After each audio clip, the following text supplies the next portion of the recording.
Toute cette diversité nous protège un petit peu d'avoir des reculs ou des chutes de production, des chutes dans les chiffres globaux.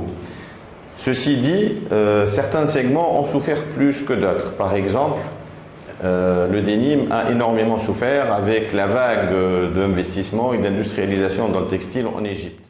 Le know-how que nous avons, cet héritage qui est dans l'ADN, qui est dans les gènes, il nous donne une flexibilité et une capacité d'adaptation qui est extraordinaire par rapport aux différences des produits, aux différences des matières et aux différences de technologie.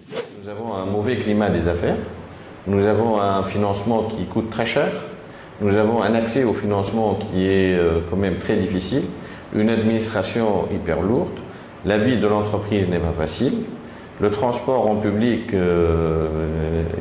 il est mauvais. Il faut faire quelque chose pour que, au moins, on ait un pilote qui réussit à s'internationaliser et se professionnaliser à l'international.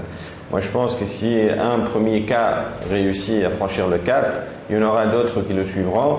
Maintenant, c'est difficile avec le climat des affaires, le climat des financements, les banques tunisiennes. L'état des lieux est difficile pour les marques tunisiennes. On a une place à jouer, on a un développement à mettre en place et on a une croissance à développer. Et je crois beaucoup personnellement en la Tunisie, je crois beaucoup en notre capital humain.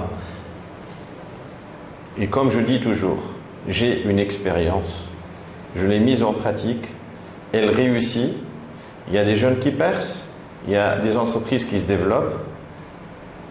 Pourquoi pas dupliquer le modèle et en créer des dizaines et des centaines. Tout ça aura comme résultat la croissance, le développement et la création de richesses.